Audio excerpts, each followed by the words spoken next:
discover our passion for Italian American heritage today. So welcome to What Lights Us Up. Thank you for having me. I'm so excited to be here. I'm excited to finally come to the Italian American Museum. We're sitting here in the Italian American Museum in LA, which I didn't even know we had until I met Marianna. And you have such a passion for your Italian roots. You know, I grew up Italian American. I'm 100% Italian American. Mm-hmm. I grew up in Connecticut, where around a huge Italian American community, it was not uncommon for someone to know my grandfather, have gone to his barber shop. Every Sunday was with our family around the table. And I think I took it for granted. Like, I didn't have a huge passion for my roots until I moved out here to Los Angeles, and I started sharing my culture with my friends and having a full 4-course meal around the table, and my friends have never literally seen that. And I'm sitting there going, how have you never had a meal like this? Like, how is that possible? And then that really inspired me to publish my cookbook. And from that has really drove this passion for my Italian roots. You have been a huge advocate in the Italian American community. For the short time that I've known you, I've been watching you, how many people you're connected with, not only in Los Angeles, but in the whole US. You are the director of the Italian American Museum here in Los Angeles, and then you recently published your book, which is here, The Italian Americans of Los Angeles. Yeah. What inspired this incredible passion to build a career around your roots? You know, part of that I can explain simply, and part of that I think is, you know, maybe a little bit more complex. So from a really early age, my Italianness was something that just, I think, ignited a spark in me. It was just something that, like, I connected to, like, perhaps like on a soul level, you know, and I credit that, you know, in part to my grandfather, who unfortunately passed when I was really young, but also really to my dad. And he just, you know, I wasn't expected, you know, we didn't speak Italian in the home. I wasn't expected to hang out only with like other Italian kids. In fact, like the neighborhood that I grew up in and the school that I attended was like very diverse. I was one of the only Italian kids in my class, if not the only. And so there was this thing that I connected with, my Italianità. But here in Los Angeles, it's not always like, there's not as many touch points, there's not as many reference points for your, shall I let that? That's okay. Okay, yeah, okay.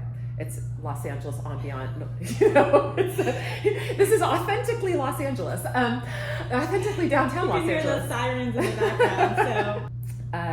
You know, I always had this like kind of interest in my roots, in my history, and it was often like a riddle to me trying to understand it. You know, like let me just say, like, I grew up before the information age. You know, there wasn't ChatGPT back then. And so, like, if there wasn't somebody there to explain it to you, and if you couldn't, say, find the answers at your local library, it was just like this question mark that remained. And so, you know, from an early age, there were like, you know, experiences I had, you know, like with my grandfather, for instance, where I just like, you know, being around him, his like, for lack of a better, like old world ways, was something that just like nourished my heart. And I found myself like wanting more of it and wanting to explore and connect with that part. But again, like it wasn't always easy. You know, I would ask my father, you know, questions about, you know, our family, you know, for instance, like, well, you know, when did our family come into Ellis Island? This is when I was like maybe, you know, 10 years old or so. And he would say like, you know, our family didn't come into Ellis Island. Like, you know, they, you know, your Nana's family came in through Louisiana, through New Orleans. And it was just this like mystery to me, because again, like back then there was less information about these topics accessible. And so I think like all of these questions kind of inspired me to search and that's a big part of why I'm here today. Part of creating this museum was really my desire to document and preserve the stories of a community that has existed in Los Angeles for 200 years. And it seemed just incredible to me that there were no texts written about, the Italian Americans of Los Angeles. That story hadn't been told, neither in local history or in Italian American histories. And so, as I kind of learned about bits and pieces, it inspired my research and my desire to just kind of continue documenting, preserving, showcasing this community. I had no idea there was an Italian American community here. I knew San Pedro because I live in the South Bay, and I knew that was good because people had talked about it, and someone that worked for me was Italian and grew up in San Pedro. But I had no idea that there was a broader Italian American community, let alone a museum. You talk about in your book how this building that we're sitting in was called the Italian Hall. And you stepped foot before it became a museum, when it was dilapidated and sort of falling apart. You took a tour here and walked in the building and looked around and saw this vision and sort of said, you could say it better than me, but you thought it should become a museum and that you imagined yourself as the director of it. And many, many years later, you actually are the director of the museum. We're sitting here, we're sitting in the museum. How do you think that vision became reality? Well, I think it's, a few things. Like, one is like just, grit, determination, keeping at it, having some great people that I work with in terms of colleagues who have also, been instrumental in making the museum what it is. I want to acknowledge my longtime colleague Francesca Guarini, who's really my right hand here at the museum and has been such a huge part of all of our successes, as well as our board, the many people who have supported us financially and otherwise through the years. But I think really, without going like very woo-woo, that there were people, probably some of my ancestors or those from the beyond, who kind of tapped me on the shoulder, and who inspired a lot of this interest, and who led me to ask these questions, like kind of these maybe absurd questions, like how do I fit in LA as an Italian American? How do I fit into Italian America as Italian from LA?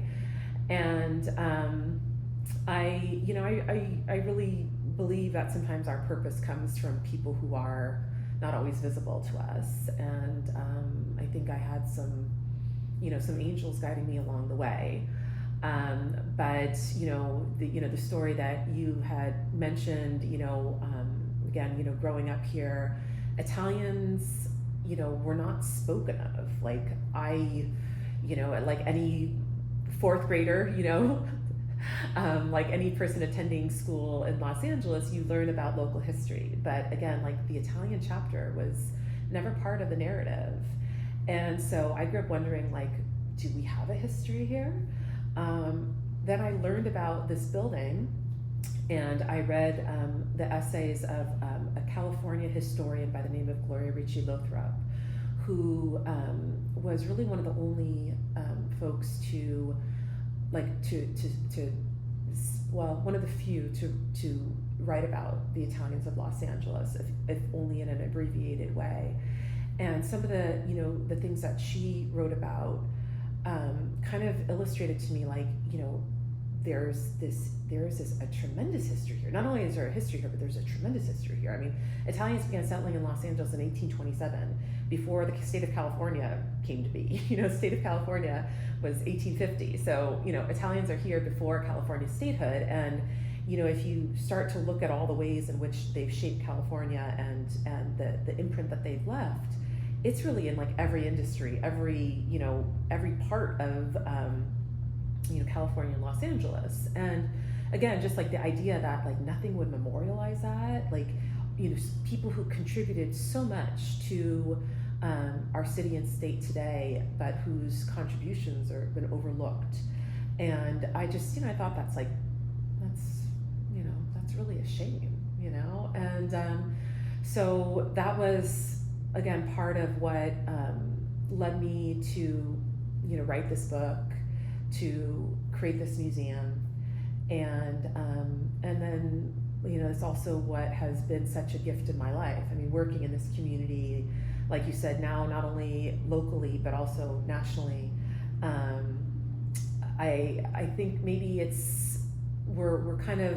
we yearn for our tribe, and it's not every day that you're able to do something that you're passionate about, and that also enables you to spend so much time with your tribe. I think we all want to find a tribe. Everyone wants to feel like they belong. How do you think, because you do have an incredible community, every time I follow you on social media, and you're at a festival, you're at an award ceremony, you always have an amazing tribe around you, and it seems like you're friends with, and it's in the Italian American community. How do you think we can create a community of our own in our life? Well, I'm kind of, as much as, I will use social media, to connect with others as a tool, like anybody else, I feel like there's no substitution for like good old fashioned, like sitting down, breaking bread, locking eyes. While, technology in some ways helps us connect with people that maybe ordinarily we wouldn't. It can also provide this like false sense of community, and we often will. I mean, I can keep on going on this, but like we're kind of fed beliefs that are that we want to embrace and that affirm our our thought patterns, and so I think, to answer your question, like maybe putting down our phones once in a while and seeking like those genuine kind of like maybe more analog, old-fashioned opportunities to be with other people, whether they're our tribe or not, being with human beings. And everybody has a story, and taking the time to kind of listen and appreciate other perspectives, and maybe participating in something that is that benefits the community. You look at like membership in organizations like Rotary and Elks and these groups that for a long time were very active and visible in the community, and in the modern era we're often just consumed with our lives and our responsibilities, and then again like there's our phones that kind of sometimes encourage us to maybe stay within our walls and not venture out, and so venturing out more. I agree with you. When I travel now, it was a former podcast guest I had on in my very early days of having the podcast, and he was from Greece and he did film and travel.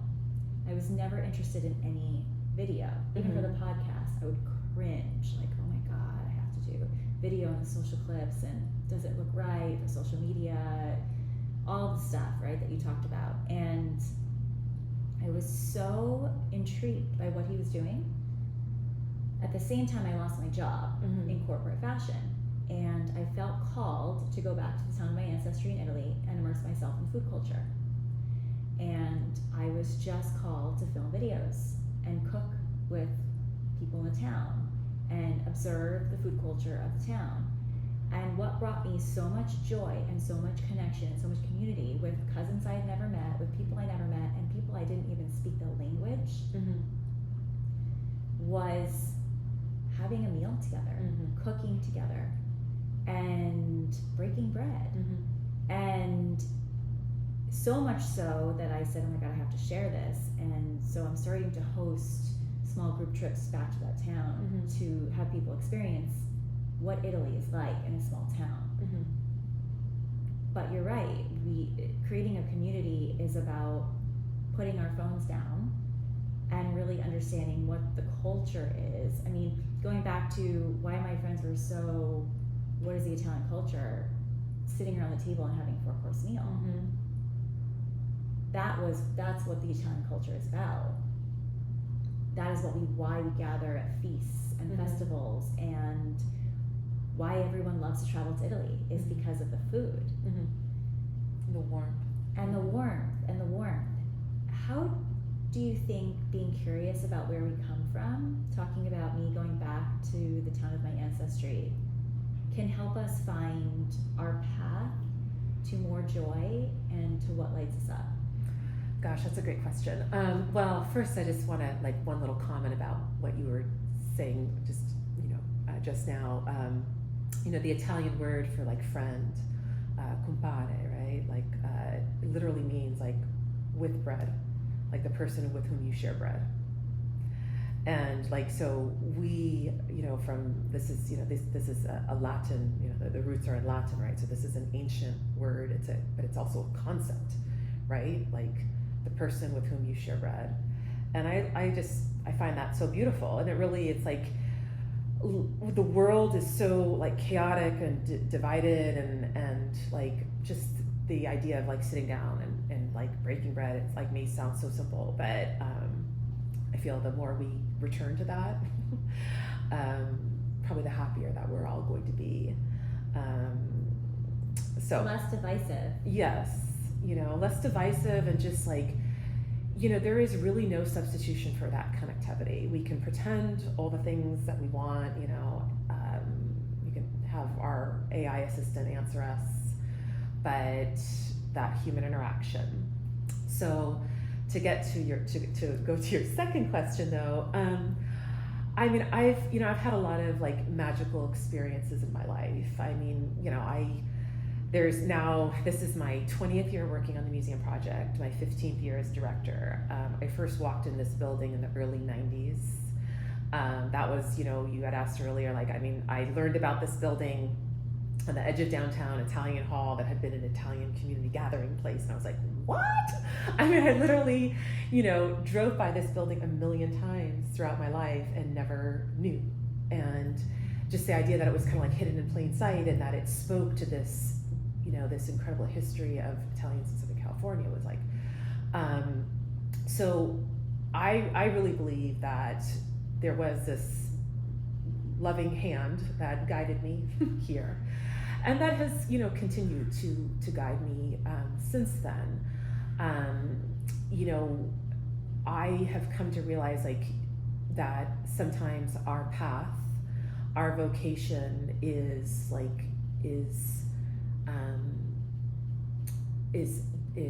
revealed to us. There's this little tap on our spiritual shoulder, that thing that when you see it or you experience it, it just it ignites an emotion in you. And in Western culture, at least, I think this is often the case, we're not really taught any of that. My first career was in education, and as part of my role as a high school teacher, I would also talk to my students about passion and careers and higher education, and my advice to them, and my advice still to folks is there's an old adage, when you do what you love, it doesn't feel like work. When you find that thing that kind of ignites a spark in you, if you're lucky enough to be able to connect with that, that's, I think, your path illustrating. It's kind of, or demonstrating, which way, which road to take. The roots part, it's obviously very important for me. We live in the post-ethnic world now. Maybe it's not that important for a lot of other folks, but when I learned, my dad was a great storyteller, and though my grandparents were already gone, I think I came to know and appreciate our history, our family history, as a result of the stories that I heard, and that, other people would tell me as well. And I think what's kept me going for a lot of these years was I feel like kind of an obligation to document these stories, to share them with others, in hopes that, again, like, some of these experiences of people in the past enlighten and inspire us. I mean, one of the things that often strikes me in studying history is, like, we often think of it as like this, antiquated, conservative, blah, blah, blah, but our lives in many ways were very similar. And there's so many, great stories I've heard over the years where you realize, like, in our times of difficulty, like, yeah, folks have been here before, this isn't unique to me. And it kind of gives me that, like, encouragement, that, like, sense of, like, strength and encouragement to keep on going. But I mean, I think, like, also, like, on a very personal level, I discovered probably in the last 5 to 7 years that, like, sometimes by connecting with your roots, by returning to the past, if that's possible, you discover part of yourself that also kind of helps navigate you forward. That's been my experience anyway. I know I'm speaking in very general terms, but by recognizing where you come from, you're almost able to, like, unravel, decode some of the things that you're presented with in life that you don't always really understand, why you react a certain way or why you might long for certain things. And so, for me, my community is just such a great, like, source of nourishment. And I think it's hard for us to recognize sometimes that we have a longing, or that maybe we should take a step towards a longing. Mm-hmm. We might push it to the back and say, oh, okay, that'd be nice to do, but I don't know, how would I do it? Mm-hmm. Or how would people perceive it? Or I'm just going to fail anyway, so I'm not going to try. What would you tell someone, I mean, thinking back to not only just going by the museum or hearing about the Italian Hall and Mm-hmm. saying, okay, it's a building where amazing historical events happened, Mm-hmm. and actually helping make it a museum? Well, I mean, I'll be honest, when I first walked into this building and I was like, the ceiling was caving in, and it was this, dusty, boarded up, cavernous place. I had no idea what incarnation I was talking about when I said, like, this needs to be a museum and I want to be the director. No idea. It was like, no idea what it would take, no idea how long it would be. But, that's your starting place. Now, I think probably most other people would have realized, like, that was a completely insane and, like, Right. Like, This is what I'm saying. I don't know. I mean, one of my dad's nicknames for me was testadura, which literally means hard-headed, right? So, I mean, sometimes I will admit to being, like, stubborn, and stubborn can be a negative attribute. It can also be, like, what keeps you hitting it every day. And in my case, it's probably a combination of both. But what helped you feel like you could do it? There were, I would just first to acknowledge that, like everybody else, I'm plagued by that, negative thoughts and, like, doubt, self-doubt and imposter syndrome, and can we really do this? Are we going to make it? I mean, the whole panoply of emotions is well known to me. Right. I thought, I guess I was more of an optimist, like, back then it was just, it's a matter of, like, vision and money and hard work, and we definitely had the vision. We were willing to roll up our sleeves.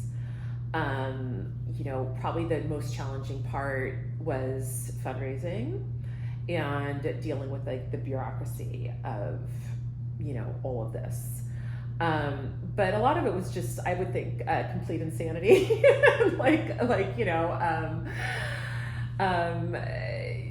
That lack of, what's the word I'm looking for? I'll just keep it at that. But, you talk about in your book the bureaucracy and how you were able to negotiate things that people were not able to negotiate with the city in the past, and you were able to get things done. Again, going back to community and your way of working with people and connections you've built and just your way of connecting with people. mm-hmm. It may have helped you create something beautiful, but it also probably helped fuel that passion Mm-hmm. to say, okay, I can keep doing this. Mm-hmm. And maybe it was a tap on the shoulder, the little help and nudge, Yeah. I mean, we faced a lot of resistance. There were many people who felt that an Italian American museum didn't belong here. But I would have like these elders, community elders, like say things to me, like, how Italians are not unlike Jewish elders, like good at guilt. So they would say like, is this going to be finished before I die? Is anybody going to remember my story? And like, it really did. It was, I felt this obligation, I also really believe that, we talk about things like epigenetic memory and like, and DNA and I think that there's so much, that is within us, that's much larger and greater than we can ever possibly understand. And sometimes, I mean, like I said, there's been so many like magical experiences over the years, and I really now more than ever try to live with that faith that like, I have been guided this whole time. And even during the times where you're like, oh my God, are we going to, like the pandemic, for instance, that was like a game changer for us at the museum, but I mean for the whole world. But just having that faith that there has been, some things looking out, kind of pushing me along, and to have that faith that it's been there this whole time and it will continue to be. And it's up to me to just kind of really accept and embrace that and make myself open to all of the gifts that come with it. Yes. Yeah. Yeah. What has, and the book took you talk about it's taking you years to compile. I mean, you could have said, this is impossible, or I'm just going to keep these stories to myself, but you decided to make a book out of it. What was that process like for you? Well, okay, so I wrote like my first book on Italian Americans in Los Angeles in 2009, and that was really like a little primer on Italian American history, because again, like there just wasn't anything that was like accessible. You could find an essay on Italians in Southern California or Los Angeles here or there, and like an out of print work or whatever, or in like maybe a much larger volume that again, like the average person might not pick up and take home with them. So when I finished that first book in 2008, I knew there was like so much research still to do and so many stories that I wasn't able to tell in that book. So the idea of writing a second book was kind of back, in the back of my head for a while. And I had started this work before the pandemic and was working with a different publisher then, and we had some differences of ideas in terms of like what this book was going to be. And so it wasn't until I met the current publisher, the publisher of this book, who shared that vision, wanted something that was or kind of supported the idea of creating a book that would be like nutritionally dense but also like accessible, right? So this is not this isn't your, it's not a textbook, it's not your most scholarly work, but it's a serious book on Italians in Southern California, or Los Angeles, I should say. But it's also something that I feel like the average person is willing to pick up, and it's engaging, and it's not as intimidating as maybe some other types of history texts. Interesting how some of the buildings and the neighborhoods were founded in Los Angeles, and important things of how things were formed from Italian Americans is really interesting. And remind me to show you later, there was a last name in your first chapter, it's close to my last name, and how people change their last names from Italy. But it said, I think he was from Palermo. Yeah, and was he one of the Jesuit missionaries? I feel like yes. Yeah. Minutillo. It was something very similar to mine.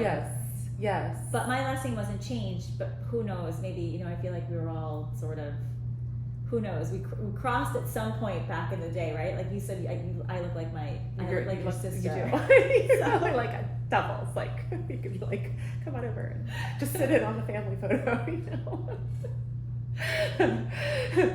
Yeah. But so there's that the Jesuit missionary that who has a similar last name. Last name. Yeah.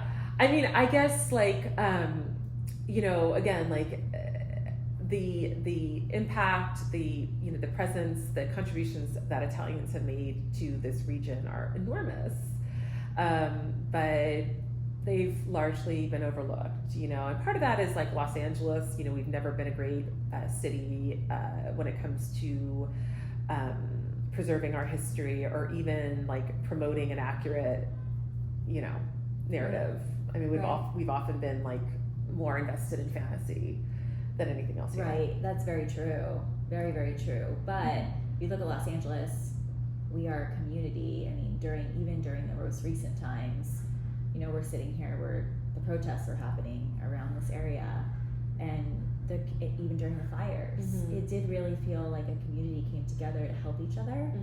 In a big city that's so spread out, I felt an amazing sense of community, either marching with, the protesters during the King's Day, the No King's Day, or the fires where we went to volunteer.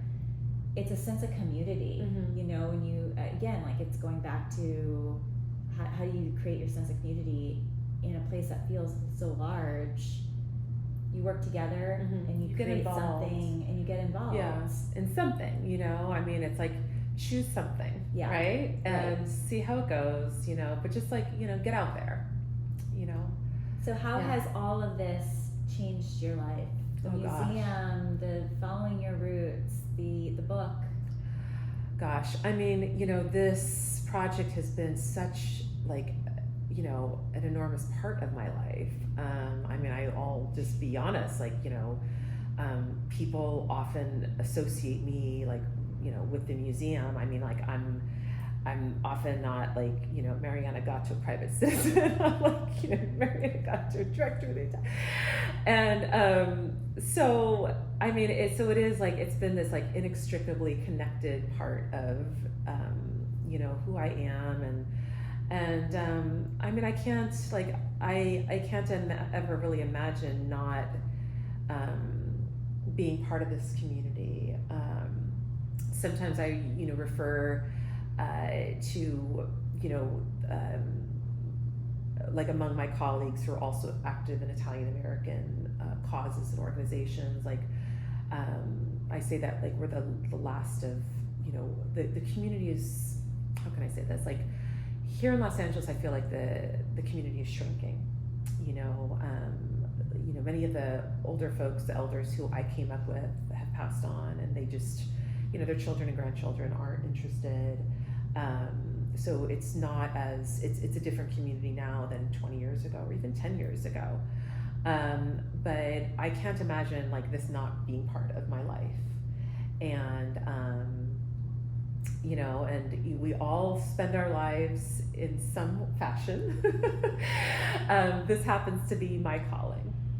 you know, and so, you know, when you're talking like over 20 years, and, you know, I mean, it would be different, like maybe if I was 70, but, you know, I started at this like in my early 20s, you know, and, well, I mean, I started like getting very active in the community in my early 20s, and, you know, it's just so many stories, so many people you've met over the years, and I can't imagine not, you know, life being different. I mean, the joke is like, I could have been a lobbyist, right? Like, I mean, that's probably, you know, I had some background working in politics, and so that world is also very, you know, familiar to me. You know, my first career was in education. There's different things I could have done. You know, I probably would have been a lot more financially successful in other arenas, you know, but you're creating a community and making a big impact in keeping our heritage and our history alive. well, thank you. I'd like to believe that there's, you know, value in that. I think that's definitely value. Yeah, So- thank you. Tell everybody where they can find you, follow you, find the museum, find your book. Okay, well, let's start with the museum.